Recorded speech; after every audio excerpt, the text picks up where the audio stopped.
Enough to knock me out, but I'm still holding the throne. You never know till it's over.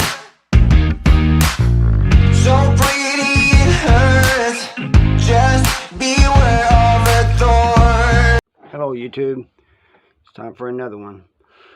Excuse me. I got asked on Quora, what do inmates do, prisoners do besides work out, fight, stab, and so that's what we're going to get into today. But if you're new, subscribe. If you like prison content, comment, share, and hit that like. Okay, let's go.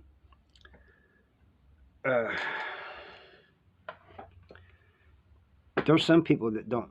It's a myth that everybody works out in prison. Not everybody does, but the ones who do are pretty dedicated to it, and they'll work out whenever they can. It's usually not all day long because they got other things they have to do. They got jobs. In Missouri, it's mandatory to have a job.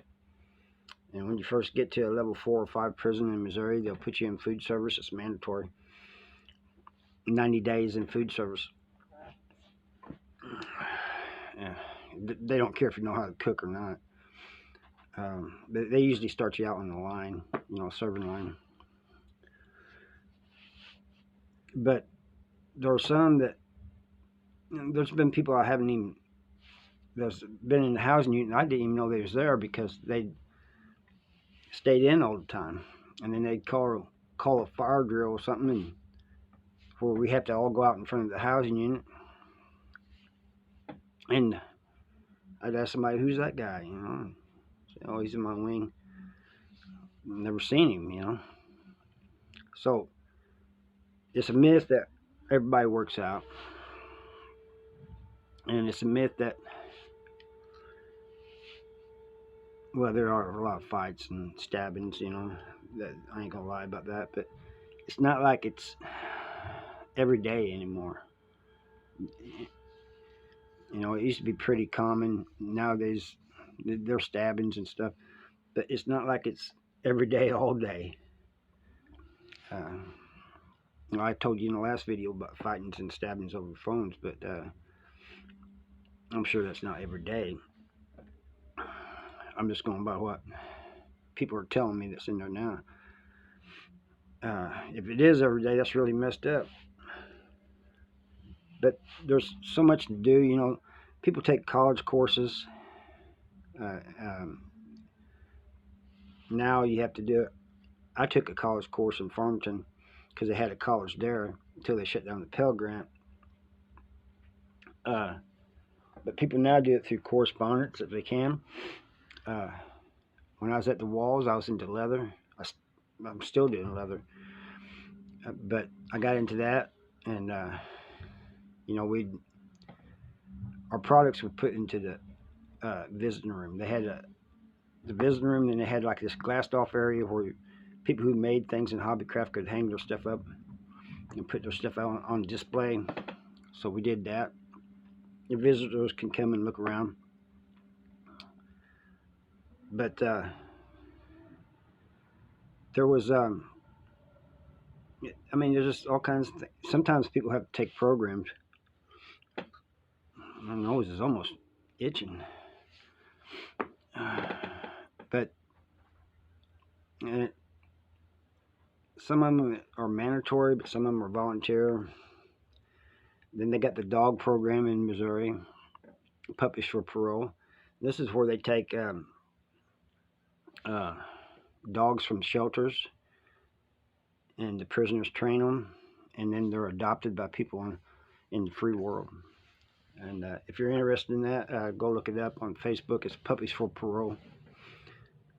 4 being the number 4.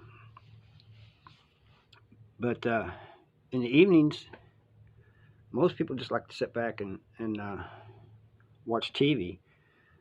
I know with a lot of whites, it was Breaking Bad when it came out. I watched the Vikings a lot. I also watched a lot of documentaries and like educational programs, documentaries and stuff, biographies. Um, some people, I know there was some people that was. I had a few cellies that was into wrestling, so they watched the wrestling, and which wasn't bad, except when you'd have get a celly who thought it was real.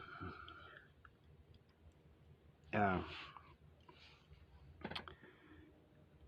a lot of blacks watched soap operas during the day, Uh, but there was also gambling, and there was a ticket man, where you could play these parlay tickets. Usually there was in Missouri in the high level prisons. There was usually a couple, two or three of them in the prisons, because not all everybody's out at the same time.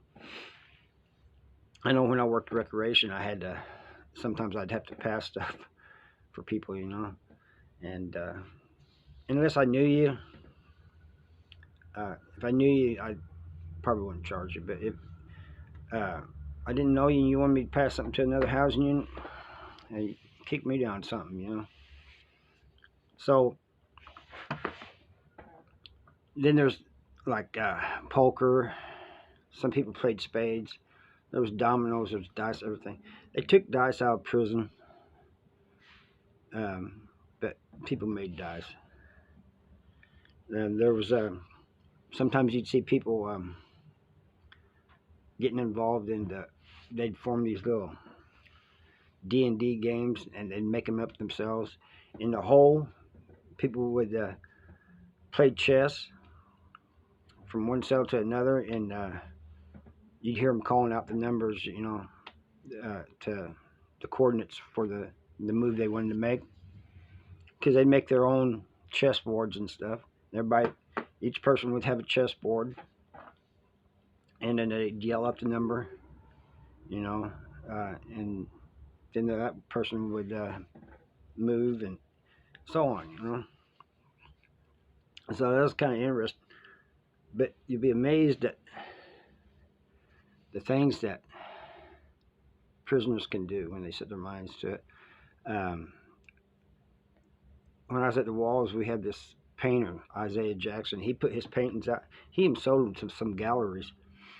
But he could paint anything you wanted. He painted portraits. He painted paintings of paintings. He painted photographs. Anything you wanted, he could paint. And he was good. But, and of course I told you about the leather work me and this other guy was doing. And there were some people just for a hustle, they would like to do envelopes.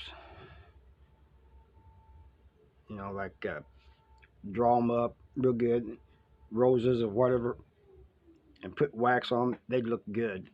And then they'd sell them. Some people made cards for other prisoners to, they'd sell them to other prisoners. You had the store man.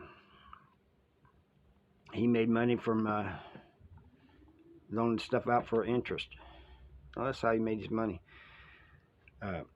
There's all kinds of things that people, all kinds of hustle. People wash clothes for other people for a hustle, to make money.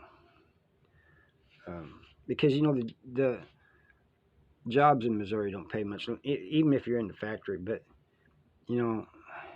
somebody who doesn't have a GED, he makes like $750 a month.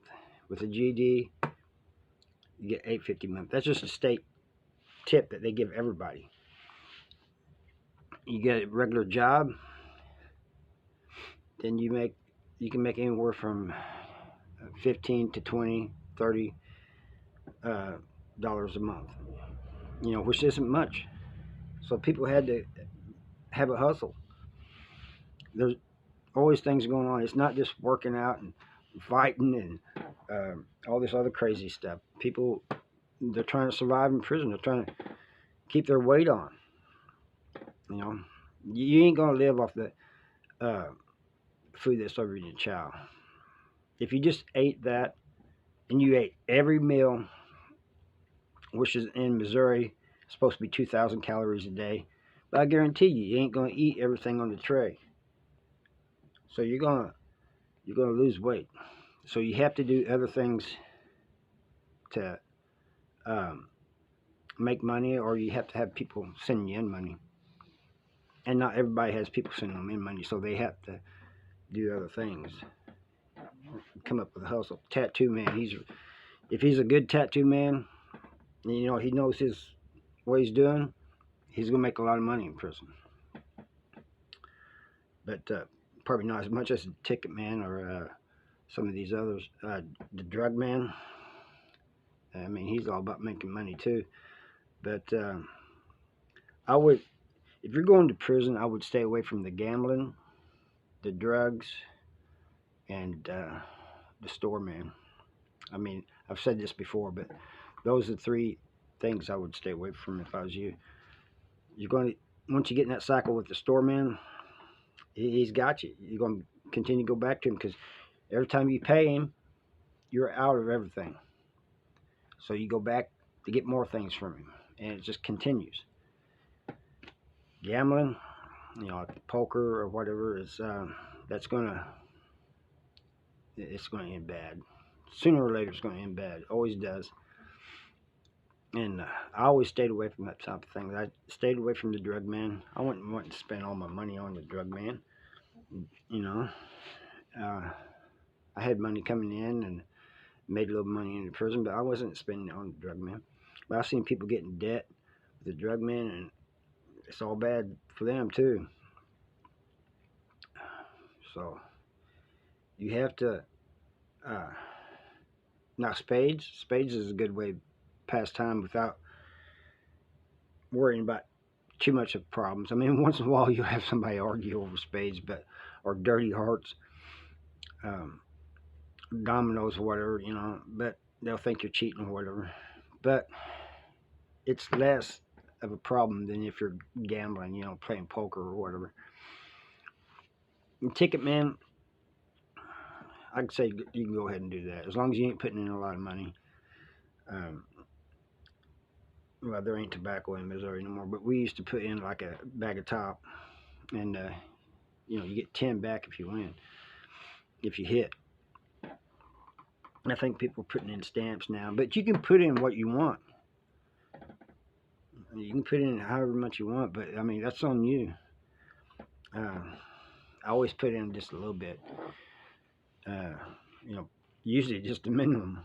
You know, I mean, if I put in a bag of top and get 10 back, that's 10 bags of top. And if I don't hit, I only lose a bag.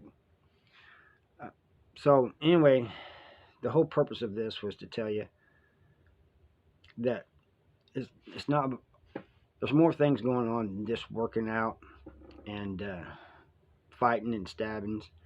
And it's also to try to tell young people who, God forbid, maybe going to prison, what to watch out for, you know, what to stay away from. I mean, if you take my advice, that's what I would do. I would stay away from the things I told you to stay away from.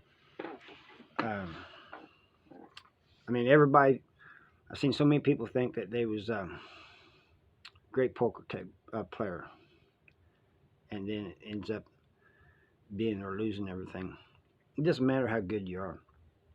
A lot of it's luck, but you got guys, especially they do this especially with new guys coming in. They're all working together against you, and you don't even know it.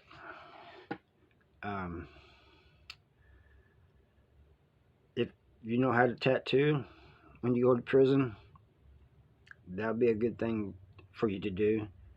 I mean, it's against prison rules, but you're in prison, you know. If you need to make extra money, you're good at tattooing, I would do it. Yes, I'm telling you. I mean, what's the worst that's going to happen? They're going to throw you in the hole. But, you know, if they catch you. But if you don't know what you're doing, don't try tattooing if you don't know what you're doing. But then again, if somebody's smart, they're going to want to see some of your work. But don't go in there pretending like you know, had a tattoo and then you don't, that could end up bad. It's like they're hiring somebody to be a barber, and then come to find out he's never cut hair and don't know how to cut hair. I've seen that go bad too. But if you know how to cut hair,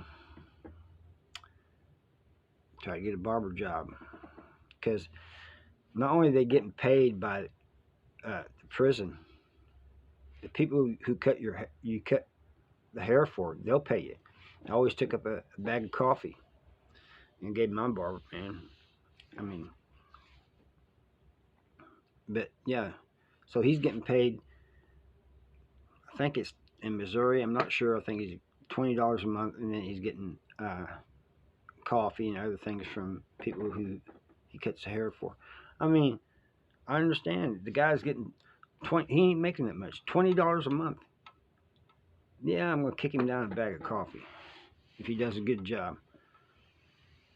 He messes my hair up. I had longer hair back then. It might be a problem, but I ain't got no hair now, so I don't have to worry. I do it myself if I was in there. Anyway, that's all I got for you today. Next time I'm going to try to talk about another person in prison that I knew. Try to, keep that going. And I thank you for watching, and I hope to see you next time. Bye.